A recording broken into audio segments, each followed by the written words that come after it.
लालटेन और कांग्रेस को छोड़कर इस बार आपके साथ आएंगे ये? नहीं, देखिए, हम कोई मुस्लिम कम्युनिटी को आज पहली बार संबोधित नहीं कर रहे जी। आज हम लोग जो मुस्लिम साथी जन स्वराज से पहले से जुड़े हुए हैं, ज़्यादातर उन साथियों के साथ संवाद था और संवाद बस इस बात के लिए था कि हम लोग मुस्लिम समुदाय का जो एक सवाल था कि मुस्लिम समुदाय तो पूरी तरीके से हम लोग जन स्वराज के साथ चलना चाहते हैं, हम लोग के अलावा कौन साथ में है। तो आज इसी बात के लिए बैठक थी कि जाकर हम मुस्लिम समुदाय को ये बताएं कि आप आइए और देखिए कि बिहार बदलाव की इस यात्रा में कैसे हर समुदाय के लोग, हर वर्ग के लोग बड़ी तादाद में जन स्वराज के साथ जुड़ रहे हैं, जुड़ गए हैं, संकल्प ले लिया है। अब आप जो पहले से जुड़े हुए हैं, आप कहीं पीछे न रह जाए, इसके लिए आज उनसे संवाद किया गया और आपने जो लोगों का कहना था वो आपने सामने सुना। M-22 समीकरण को आप लोग नुकसान करने के हम लोग एक ही समीकरण मानते हैं, वो समीकरण है विचारधारा आधारित समीकरण, कि जो लोग भी भाजपा से विचारधारा के आधार पर लड़ रहे हैं उनका समीकरण होना चाहिए। और इस देश में आधे से ज़्यादा हिंदू विचारधारा के आधार पर भाजपा के साथ नहीं है, भाजपा से इत्तेफाक नहीं रखते हैं। तो जन स्वराज का फॉर्मूला M-Y सब फॉर्मूला नहीं है।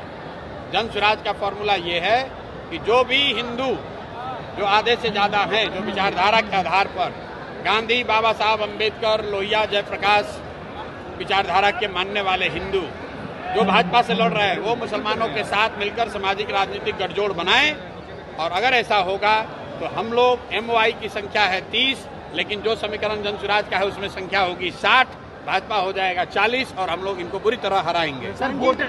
वोटर एडिशन डिलीशन को लेकर के राहुल गांधी, तेजस्वी यादव कल से बिहार की सड़कों पे रहेंगे सर। लोकतंत्र है, सबको अपना प्रयास करने का अधिकार है। हम 3 बरस से पैदल चल रहे हैं, वैसे उनको भी अधिकार है, वो भी अपना जाकर प्रयास कर सकते हैं, उसमें दिक्कत क्या है। किसान जी, विधानसभा चुनाव में मुस्लिम समाज और पिछड़ी समाज को कितनी हिस्सेदारी मिलेगी जन स्वराज के तरफ से? मुस्लिम समाज के लिए अलग से कुछ कहने की बात ही नहीं है। जन स्वराज के संविधान में लिखा हुआ है कि जिसकी जितनी संख्या है उसको उतनी भागीदारी मिलेगी। मुसलमानों को भी अलग से मांगने की जरूरत नहीं। अगर मांगने की जरूरत पड़ जाए तो फिर जन स्वराज और दूसरे दल में फर्क क्या है। बिना मांगे मुसलमान हो, यादव हो, कुशवाहा हो, ब्राह्मण हो, पासवान हो, वो चाहे किसी को वोट दें, उस समुदाय को उसकी जनसंख्या के हिसाब से भागीदारी मिलेगी ही मिलेगी। उसके लिए किसी तरह के सोर्स पैरवी की जरूरत नहीं है। सर, आरजेडी के एक बड़े लीडर जो जेल में थे, राजवल्लभ यादव, वो अब जेडीयू का दामन थामेंगे, ऐसी खबर है, क्या कहेंगे इस पे आप? यही कहेंगे जो भाजपा का व्हाइट वॉशिंग मशीन की बात होती है। राजवल्लभ यादव पर रेप का, नाबालिग लड़की के साथ रेप का इल्जाम है, वो जेल में है। उनको सरकार की बिना मदद के बाहर तो निकाला नहीं जा सकता है, लेकिन वहाँ नवादा में जो जदयू के नेता थे कौशल यादव, वो छोड़कर चले गए राजद में, और राजद वाला अब छोड़कर आ रहा है जदयू में। तो यही बात तो हम बिहार के लोगों को बता रहे हैं, भैया वोट किसी को दो। यही 1250 परिवार का आदमी यहाँ पर विधायक सांसद बनता है। और इस बार बिहार के युवा ने, बिहार के लोगों ने तय कर लिया है कि इन 1200 लोगों से हम लोग का निपटारा करेंगे।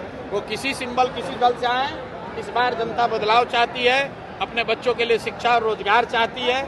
मैंने यहाँ मुसलमानों को क्या कहा कि आप अपनी हक की बात मत करो। गांधीवाद ये है कि जब मुसलमानों की सुरक्षा की चिंता हिंदू करे और हिंदुओं की भलाई की चिंता मुसलमान करे, ये गांधी सिखाते हैं। मुसलमानों को अगर अपनी सुरक्षा के लिए बात करनी पड़े तो फिर राजद और जन स्वराज में फर्क क्या है। आपको अपना हक मांगने के लिए यहाँ आवाज नहीं उठानी है। आपको कोई समाज में हक किसी का न मारा जाए, इसके लिए आवाज उठानी है।